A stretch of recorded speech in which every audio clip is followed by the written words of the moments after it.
Yes, that's right, everyone. Welcome back to another Free Kick AFLW Fantasy Podcast episode this preseason, and today it is all about Fremantle. And if I was the host when I had Will for Geelong, it seems only right that I have Mel here for Fremantle. Mel, how are you going? Keen to talk about a surprising season, that was tough to get out, for the Dockers. Yes, pretty keen to chat about Freo. They've got a very interesting side coming in for fantasy relevancy, and they're coming off a very interesting last season as well. So 2024, we can't really talk about like what the Dockers are going to look like this year without recapping what happened in 2024, because it was unusual in terms of ins and outs. The Dockers started off last season knowing that Bowers, Turbo, was going to be missing the season due to pregnancy. And she is their kind of midfield elite star that if you haven't heard of her before, you're going to hear about her in this episode for sure. And their new skipper, Ange Stannett, had gone down with an ACL injury. So those are two massive outs for them. Topped off by leading goal kicker from the previous season, I believe, Anya Tai, going down with an injury in round 4. So lots of outs at Freo last year. But despite this, they did manage to finish 5th on the ladder. And this was massively helped by some of their really good recruiting from the season before. So we saw Ash McCarthy, who had been recently traded into the midfield, come in and have an absolutely phenomenal year. Her strength and her work rate really helped fill those gaps that were left in the midfield. But she also took away leading goal kicker for the season. And Ash Brazil had come on in their defence in the off-season, and then replacement player TK had filled that gap in the forward line. So it was really like lots of fantasy opportunities from lots of ins and lots of outs. They also had Gabby Newton come in and play a very important role all of a sudden as a midfielder after having swung between defence and forward at the Western Bulldogs. Reflecting on like how Freo played that game, we did see that they were really strong in their rough and tumble game style, playing a heavy, tackling heavy. Disposals, great, but not about the efficiency of those. So kind of playing that all into what we can expect from them in this season. The changes that we've had, we've got Ebony Antonio, who was also a really strong forward line player for them, out for pregnancy. And they lost Ariana Hetherington in the trade season, who was kind of like the backup ruck and playing forward. They've brought in Bella Smith from Sydney, and they're hopefully bringing back Anya Tai, who's hopefully going to be fit and ready for round 1. We'll see. Yep, who injured herself last season. So lots of movement in the forward line. Then in the midfield, they traded out winger Ailey Runnels over to Collingwood, but they've got Bowers returning from her pregnancy and Stannett returning from injury. So big ins, big outs. They've also added 6 new players who are all under 21, really helping counter the fact that Freo's list was the oldest last season. So there's just lots going on here. Lots going on. And to hear a little bit more about what this season might look like, we're going to have someone on for an interview who, Mel, you've already mentioned, and that is Tunisha Kikoak, who came across from Tasmania 2 weeks before the preseason started, and she has a chat with Jono right now.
Mel, shoot, what was your favourite thing from that interview?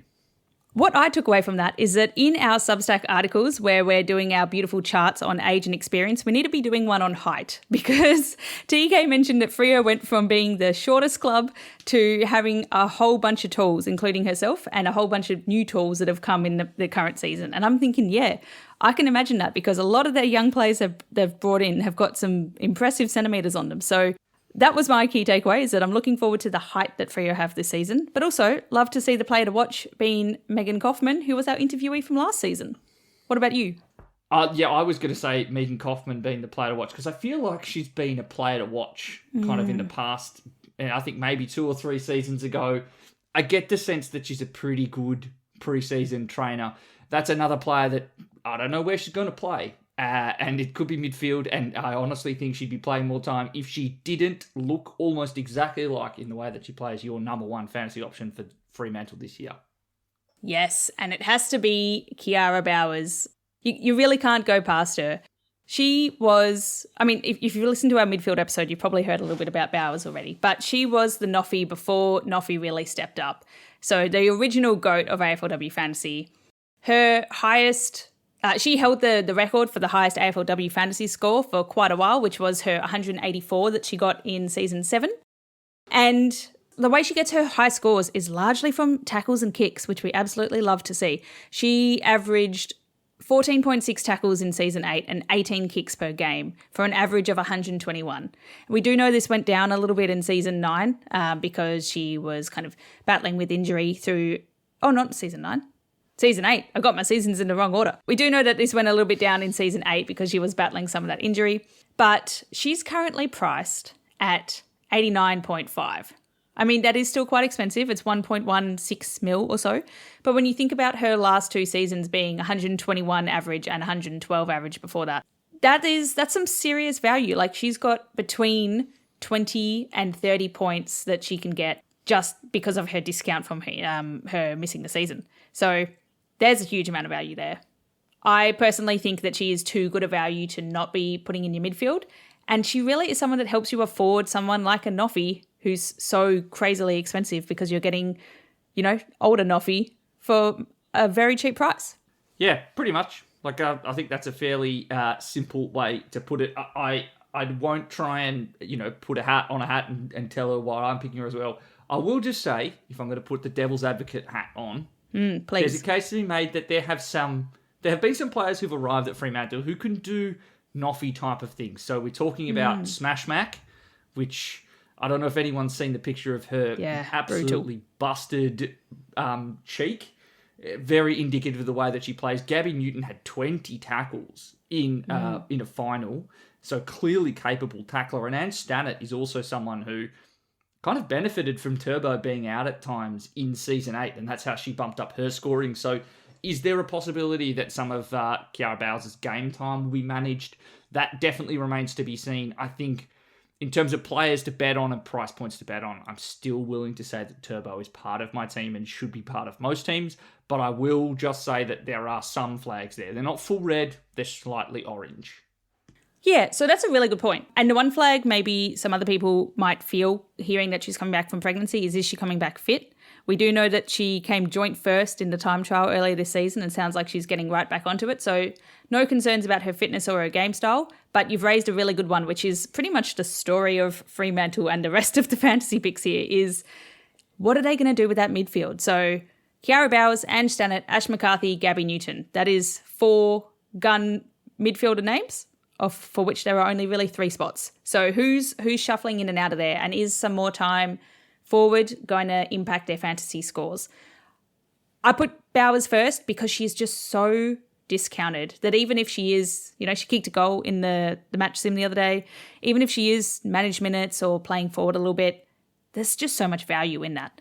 But that does lead me on to my second, which is Ange Stannett, another one who has a lot of value on top of her. As we heard, she's one of those midfielders, but she's listed as a forward, which we love to see. She did play largely forward in previous years, but she picked up a role in the midfield at the back end of last year. Nope, sorry, the year before. And then she didn't play at all last year when she became the skipper due to an ACL injury. So she's coming in quite cheap compared to her 74 average in season 8 because she's only priced at 59. what I like about her is her strength in the role, but also the role. So I'm hoping, or I'm thinking at least, that she's going to come in full blast into the midfield, because in the last season that she did play, she averaged 53% CBAs, which started off with no CBAs in the first few games and ramped up to 91% in round 10. So it became like a vital cog there. I think that she comes in with 15 points of headroom. So even if she does go forward a little bit, like that's a player who's listed as a forward with at least 15 points of headroom.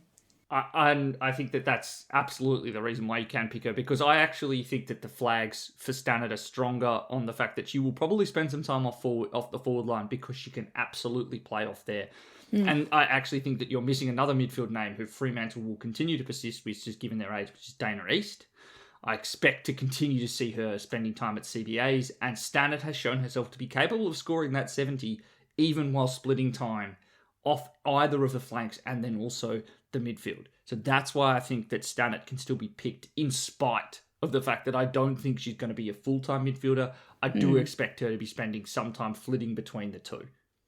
Stannard fits in perfectly, loves a tackle. In terms of why I think Fremantle like tackles, Mimstrom, who's the next player you got, probably drives the reason why they push to go for more stoppages. Yeah, Mimstrom is coming in as the most expensive ruck into season 2025 and absolutely deserves it. So averaged 112 last season. Her max last season was 175, which is absolutely huge. And that's like a number that if you don't have that person in your fantasy side, that makes it very difficult to chase. So she was Freo's best and fairest in All-Australian last season. And she's such a fantastic ruck for fantasy because she just racks up stats across the line. So she was the leading ruck for disposals. Again, we're not looking at efficiency here, but 16.5 average disposals. Leading for contested possessions at 11.2. Leading for marks in terms of the other rucks at 3.7, and tackles at 6.2, which is leaps higher than the next highest ruck, and hitouts. So she's just absolutely covering all of the bases for what you want for a ruck. However, there are a couple of downsides with Mimstrom. As with anyone that is the top of their line, there's always that question of, if they dip a little bit, are they going to be cheaper slightly later? Also, if they're the most expensive, they've got the most to lose. So Mimstrom has a pretty tough start as a ruck. She goes up against Schultz from Port Adelaide first. Admittedly, she did get 130 against Schultz last season, but, And if you listen to Port Adelaide's episode, they're obsessed with tackling too and contested possession, so that's a plus for a team that also loves to tackle. Yes, that is true. But then she goes against Talia Hickey from Brisbane and then the duo of Kim Rennie and Emma King at North. So my only concern with Mimstrom, sorry to both play the, angel's advocate and devil's advocate in one monologue here, but I don't think anyone's ever called it angel's advocate, but sure, it tracks, go. Is she worth picking up to start off with? Or is she worth picking up after round 4? Because then she's got a beautiful run up until, I believe, Freo finished with Adelaide, which could be a toughie. So I think she's a lot of money for your starting ruck. You're probably going to get what you pay for, but it might average out over the season, and that's a lot of money up front. What are you thinking in terms of Mimstrom? I'm thinking she's seriously expensive. She also has the highest last 3 average at 140 points, which is ridiculous.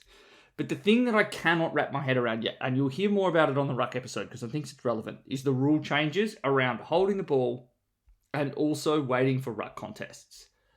There's a very real case to be made that ruck scoring will probably be down to begin the year because I expect to see slightly fewer ruck contests because teams are going to be forced to move the ball on faster or any chance, kind of what we've seen in the match sim so far. I saw one down at Casey Fields and then I watched them live stream one between Carlton and Richmond.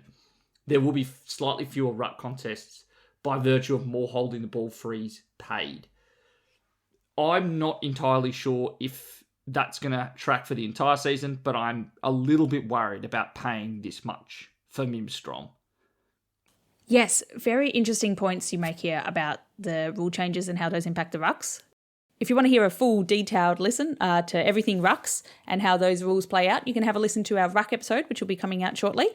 But for now, let's chat Anya Tai. Pick number 4. We have also spoken about Anya Tai in the forward episode, so I will keep this one brief. But she only played 4 games last season. She started off with 120, which was her highest score ever, but noting that was against a very, very injured Essendon in that game. Then she had a 68, 63, and a 6 where she hurt herself. That means that she's coming in with her average of 64.2, where we know she can go well beyond that. The benefit of Ty as a player is that she's got a high ceiling and she's very versatile. She has played in the ruck, she can play full forward, she can be a tall down back if they need. And Freo love versatility and throwing players everywhere. So excessively. Probably too much so. But it does help with her ability to stay on the ground and be racking up fantasy points. I think Anya Tai is an amazing player, and I absolutely lost my shit when I got to meet her at a St Kilda game after she had injured herself. I was very grateful that she was walking around the grounds and not playing the game, so I got to have a chat. Just had to throw this one in there. But I think she's a very strong forward contender because she's coming in so discounted and we know what she can do. It's all just contingent on whether or not she's playing round one, because she doesn't sound like she's fully out of the rehab group yet. I think she's going to be a great upgrade for us mid-season, is my main point. I think it's worthwhile chatting about it. I just don't know if it's starting team value because I don't trust her to be healthy enough to pick right away. Yeah, they Freo put out quite a few write-ups about their 2 intra-clubs, and then none of them mentioned Ty being back, even though they make a big fuss about Bowers and Stannard being back. And I'm like, that doesn't bode well to to a healthy Ty. No, it does not. No. And then for player 5, on the other side of the field, I've gone with Emma O'Driscoll. So defender priced at 59 or 764k. Quite versatile here. But that's not what I meant to say. Even though Freo are quite versatile across a lot of their other lines, and we expect to see a lot of players running through the midfield, running forward again, this is the one line where I expect Emma O'Driscoll to be doing her role and doing her role alone. Yes? I just love that your reaction was immediately, oh yeah, versatility. Oh, this player I'm talking about is versatile. Because that's very Fremantle. And also, shame on you. I said this in our launch episode. The main feeling we have for Fremantle is punishment for sheer hubris of pretending we can predict what they're going to do. So now that you've said, Gabby, Emma O'Driscoll, I don't think she should play midfield. But now that you've mentioned that she definitely won't, she won't move from there, will almost certainly play somewhere else on the ground now. Well, hopefully not, because she was the league leader for intercept possessions last season, and she's an incredible asset for Fremantle. They really need her. Her strong positioning and her intercept skills allow her to pretty much stop most entries into forward 50. I put her as number 5 because, to me, she's set and forget potential. She was the 12th highest averaging defender last season, and we flirted with her being in the top 5 a lot. She was never someone that really remained in the top 5, but her consistency meant that week in, week out, players are moving up and down in the top 5. She was always just kind of there.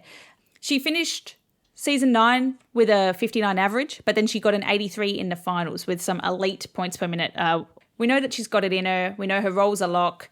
She's someone that could end up in the top 5 defenders if everything else kind of fails around her. We didn't necessarily mention her too much in the defenders episode. I don't think. She might have been Jono's deep dive, but yeah, I think she's a solid backline pick.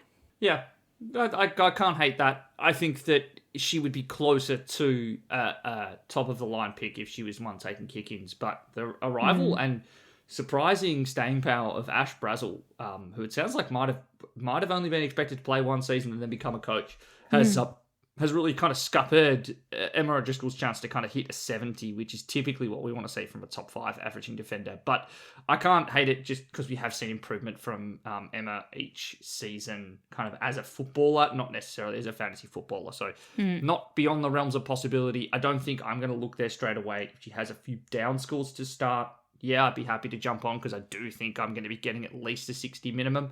But I'm not going to be looking too in-depth into her to kind of start the season. There's a lot of other defenders that we talk about having this 10, 15 points of value on top of them. I don't think Emma O'Driscoll is that. But if you don't want to muck around with your defender line, could be a decent option. Speaking of value, it's the host special, and it is Gabby Newton. There are quite a few numbers that I think are important. 1, priced at only 75. And in the last 3 games, she averaged 106, and in her last 5, she averaged 97.4, which are elite numbers. I already mentioned the fact she had 20 tackles in one game. There's even been a little bit of commentary from Sarah Black, who was at the match simulation between West Coast and Fremantle, saying, yeah, sounds like she's the one who's not going to leave the midfielder. That was my point. Oh, okay. Thank you, Mel, for finding the exact tweet. I knew that I'd read it somewhere, and then you reminded me for pre-record that that's what had been said. But I'm very hot on picking Gabby Newton, particularly if we don't think that someone like a Georgie Prespakis, who's currently sitting as my M4, can provide the value that we need, or there's a bit of a role issue there. I think that Gabby Newton really came into her own in the last couple of games of the regular season, and then also swapping over into the finals. She kind of turned into this elite scorer. I really wonder if she could be someone that could definitely hit above 90 this season as a mid and present at least 15 points of value. In isolation, I think Gabby Newton is a great pick. I mean, if you look at her spark line from last season, I do a little skim over all of them, and I like the ones that end significantly higher than they start. And hers is a beautiful little snaky up into the air. So she's definitely got that season scoring for her. And from what we saw in the match sim, it does look like she will be the one staying in the midfield, which is great. But the reason why I'm a little bit less hot on Newton is more just for a team structure perspective. So we've got Bowers, who is coming in really cheap and is already going to be in my midfield. There's Ange Stannett, who's going to be forward, who's highly likely to be in my team. And then the potential of maybe an Anya Tai coming back in during the season. This is a lot of kind of, and Mim Strom, if I can afford her to start off with, and it all kind of makes sense. So that's already like 3 to 4 undervalued lock kind of Freo players in my side. I'd love to just put all the Freo players in my side, but I'm a little bit concerned about the heaviness of the weighting there. You know, one bad matchup type thing. So I think she's a good pick. Her being at Freo almost does dampen it a little bit for me, unfortunately, but I do see that you've got some good points around if she's the player that stays in the midfield, she has that value, but not someone I think I'll necessarily start with. I probably want to see how the chaos of Fremantle's midfield stacks up in a couple of games first. That's fair enough, but I will say that she's priced so cheap based on what she was doing at the back end of the last season, like 25 points of value. So, I think the value of Stannett being a forward versus a midfielder, yes, I will make the arguments against my own. That's totally fair and fine. But I'm just don't discount Newton because she is a midfielder.